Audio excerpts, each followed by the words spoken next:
Halo, halo, apa kabar? Kita ngobrol lagi hari ini bersama dengan Bung Rocky Gerung. Bung Rocky kelihatannya KPK sinyalnya sudah makin kuat. Ini jelas seperti yang kalau Ibu Mega kemarin malah menduga akan Ibu Mega yang ditarget. Tapi kalau lihat sinyalnya KPK, ini Hasto sih yang pasti jadi sasaran. Karena juru bicara KPK, Tessa Mardika, menyatakan bahwa mereka ini sekarang sudah mengantongi data yang kuat tentang obstruction of justice dalam kasus Harun Masiku. Ini menghalang-halangi apa ya, menghalang-halangi untuk dilakukan penegakan tindak pidana lah, kira-kira gitu ya bahasanya ya Bung Rocky ya. Dan itu kan kelihatan sekali kasusnya dan Harun Masiku sejak lama itu Hasto yang memang jadi target. Ya, nama Hasto udah muncul 4 tahun yang lalu tuh, dan di dalam pemeriksaan terakhir KPK itu menyasar Hasto melalui pengacaranya dan membongkar Hmm. handphone, menahan apa namanya, Ajudannya ya. macam-macam lah yang Hmm. menjadi personal staff, personal milik milik milik pribadi dari Ya. pengacaranya, dan itu kemudian dilaporkan. Jadi ini ada semacam pintu masuk karena Hasto melaporkan perlakuan dan penyidik terhadap pengacara dia, maka dianggap Hasto obstruction of justice. Padahal sebetulnya itu prosedur juga, bahwa ya laporkan dong, masa nggak ada perintah pengadilan memeriksa handphone seseorang. Jadi di situ Hasto benar bahwa dia melaporkan, tetapi justru itu yang kemudian dijadikan window of vulnerability Hmm.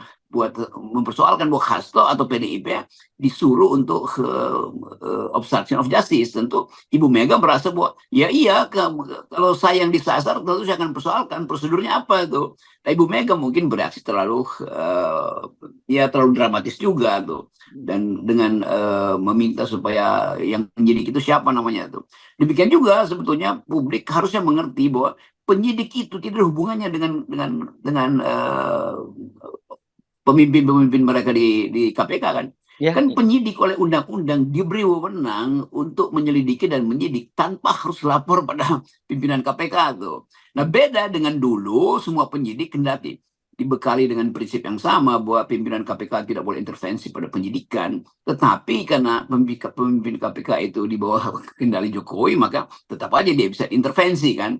Nah, sekarang pertanyaannya, KPK di bawah siapa tuh? Nah, mhm. sangat mungkin KPK sekarang merasa lebih lega untuk Ya, mulai meneliti itu, dan penelitian ini bagi Ibu Mega dan bagi Pak Hasto itu menjengkelkan sebetulnya, karena mhm. justru terbit ketika konstelasi politik berubah. Kan itu Betul. juga poin yang nggak masuk akal. Kenapa nggak dari dulu, dari 4 tahun lalu tuh? Ya, Jadi ya, ada ya. poin dari Ibu Mega atau PDIP menganggap ini politisasi, memang politisasi. Kalau ini soal kriminal, mestinya dari kemarin-kemarin itu, ketika misalnya diketahui, oh, Harun Masiku tuh beredar dari ada di bawah pohon rimbun di kompleks PT IKA, ya kenapa nggak ditangkap sebetulnya kan? Mhm. Dan saya kira penyidik tahu bahwa ada di situ atau ada di mana lokasi Masiku, tetapi tidak mungkin dieksekusi pada waktu itu, ditangkap karena Jokowi masih berkuasa kan? Itu Mhm. dasarnya kan? Jadi Ya. sebetulnya tetap saya setuju dengan pikiran PDIP bahwa ini adalah politisasi itu, dan soal-soal semacam ini yang menunjukkan betapa Jokowi itu mau memberantas korupsi dengan menunggu momentum, dan itu adalah juga koruptif kan.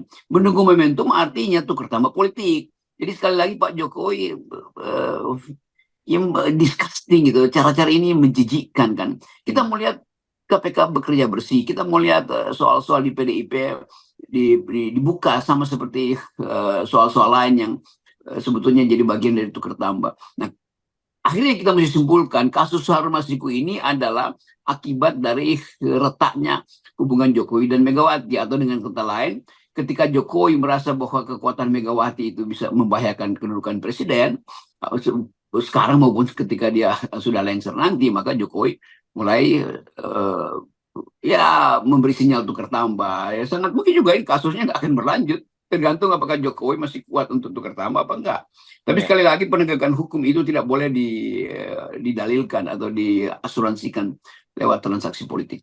Ya, dan PDIP itu kemudian menjadi benar-benar sekarang menjadi target itu adalah kasus di Semarang. Ini wali kota Semarang kan kader PDIP perempuan namanya Mbak Rita yang sudah dijadikan juga tersangka oleh KPK karena kasusnya memang kasus ada korupsi, ada gratifikasi dan ada pemerasan bahkan begitu.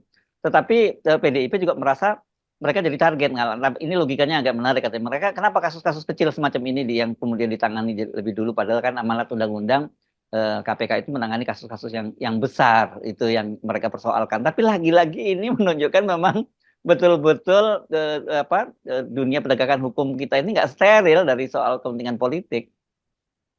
Ya itu poinnya tuh. Tiba-tiba ya mungkin diincar dari awal Ibu Rita itu atau Mbak siapa namanya Mbak Mbak Ika Rita, itu. ya. Tapi potensi dibiarkan kan. Kalau dari awal misalnya udah di watch ya dari awal aja kan diproses. Baru diproses sekarang itu juga orang lihat upaya untuk melemahkan suara PDIP di Jawa Tengah karena Kaisang akan Nah, itu dipasang dia. di situ kira-kira.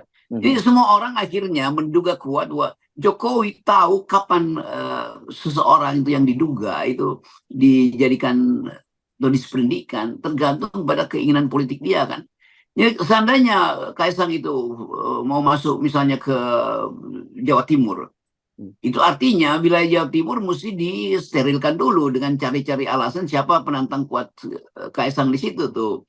Mungkin Kofifa, dan kasus Kofifa juga udah berkali-kali disebutin di KPK tuh nggak diproses juga kan. Dan Iya, iya, mungkin iya. setelah Kaisang gagal atau survei Kaisang di Jawa Tengah turun, maka Jokowi akan kirim anaknya itu ke Jawa Timur, dan itu artinya akan ada operasi untuk membatalkan dukungan pada Kofifa yang juga punya ambisi yang sama kan. Jadi terlihat bahwa kemampuan Jokowi untuk maneuvering itu hanya didasarkan pada keinginan dia untuk meloloskan dinastinya, bukan untuk memberantas korupsi sebetulnya. Ya, tapi yang menarik begini, Bung Rocky. Ini saya sempat bicara dengan beberapa teman ya yang pernah jadi pegawai di KPK. Kata dia, sebenarnya kan kita sering mengkritik mereka juga begitu kan. Mereka bilang, ya sebenarnya nggak begitu, Mas Sersu. Kata dia, mungkin dia menyatakan bahwa sekarang ini justru buat mereka itu momentum gitu, karena mungkin mereka nganggap ada vacuum of power lah begitu ketika Pak Jokowi sudah di tengah situasi semacam ini. Jadi mereka memanfaatkan untuk meneruskan kasus-kasus yang bagi mereka itu adalah utang mereka kepada masyarakat. Begitu Bung Rocky pembelaannya. Ya, buat masyarakat sipil, KPK berutang pada Ubedillah yang melapor ke Iya, iya, iya, iya. Kaisang dan Gibran. Kan Hmm. itu juga kita mau tunggu itu kan. Karena Hmm. itu lebih bukan sekedar sensasional, tapi lebih mungkin dia struktural kalau Ubed melaporkan itu, dan Hmm. laporan Ubed itu betul-betul menghendaki kita paham bahwa apa sebetulnya yang disembunyikan oleh KPK dalam soal-soal yang menyangkut keluarga presiden. Kan banyak laporan juga yang ada di situ. Ya, ya, kalau itu belum vakum, Pak Jokowi masih akan tetap jagain. Tapi dalam kasus Ya kasus justru itu. PDIP, kasus PDIP Pak Jokowi pasti nggak akan mau jagain, malah kalau bisa dorong-dorong gitu. Nah ini masalahnya, kita mau lihat kejujuran dari Pak Jokowi itu. Kalau dia ingin memberantas korupsi, semua hal dia dorong untuk diselesaikan, termasuk dugaan money laundering di perusahaan-perusahaan anaknya tuh yang Ya, ya. dilaporkan oleh Ubed dan dulu dibahas oleh siapa Rizal Ramli panjang lebar segala macam itu. Nah kita mau dapat kejujuran sebetulnya di hari-hari terakhir Pak Ya. Jokowi. Kalau Jokowi tetap ingin proteksi itu artinya beban hukum KPK nanti akan hanya boleh dibuka nanti kalau pergantian presiden baru kan begitu Ya. ceritanya. Bagaimana kalau Pak Jokowi misalnya kemudian jadi kepala DPA lalu punya hak untuk menasihati presiden, dan Ya. dengan kapasitas itu dia cawe-cawe lagi untuk menghalangi KPK memeriksa keluarganya sendiri. Itu juga obstruction of justice. Dari Ya. awal sebetulnya Jokowi lakukan obstruction of justice karena menghalangi secara sinyal sebetulnya untuk tidak memeriksa keluarga dia kan. Nah, obstruction itu sifatnya tidak langsung, tetapi efeknya terlihat. Tuh. Kenapa? Karena dia presiden. Dan Ya. Ya. presiden itu membawai KPK akhirnya karena perubahan undang-undang KPK. Kan itu intinya begitu tuh cara berpikirnya. Ya, ya, ya, ya, ya. Nah, sebenarnya apalagi kemarin kita bahas ya laporan dari pengacara Alvin Lim ke KPK yang melaporkan dugaan kemungkinan one team press-nya Pak Jokowi itu terlibat dalam penggunaan dana APBN untuk proyek-proyek investasi perusahaan swasta di IKN. Nah, itu pasti juga akan jauh lebih gede kan kasusnya, Bung Rocky. Itu siapa yang akan halangi itu? Tentu bukan Prabowo, karena Prabowo juga punya kepentingan untuk memperlihatkan pemerintahan dia ke depan itu sebagai pemerintahan yang bersih itu. Jadi tetap banyak hal yang di ujung masa kekuasaan Pak Jokowi itu terbaca sebagai hal yang mendebarkan bagi Jokowi nanti. Karena itu Jokowi mulai sekarang dia akan berupaya untuk masuk dalam pemerintahan Pak Prabowo untuk ikut menghalangi nanti. Kan Ya. ini yang kita sebut sebagai kejahatan kriminal yang basisnya politik kan panjang tuh. Bayangin misalnya Pak Harto itu diingat-ingat lagi tuh dari awal Orde Baru tuh, lalu tiba-tiba masuk reformasi, lalu seluruh hal yang menyangkut kepentingan publik dibuka di situ tuh. Kan itu juga akan berlaku pada Jokowi sebetulnya tuh. Nah bedanya Pak Harto itu menyelesaikan problem itu dengan mengundurkan diri, dan itu suatu tindakan yang patriotik. Saya mundur karena itu, oke, silakan periksa, dan akhirnya persidangan bisa lega untuk memeriksa Presiden Joko, Presiden Ya. Soeharto, tapi dengan prinsip mikul duur menerjo, artinya kebijaksanaan diambil di situ. Jokowi mestinya punya sinyal itu, kendati memang tidak ada demonstrasi seperti 98, tapi sejumlah kasus yang dilaporkan, Alvin, Ubed segala macam, itu udah cukup menunjukkan bahwa legitimasi Jokowi sebenarnya udah turun sekali itu. Yes. Oke. Baik, terima kasih Bung Rocky ya. Kita ketemu lagi. Yes, Yes. Nol kan. Ya. Oke, thank you bro. siap. Yes. Yoi.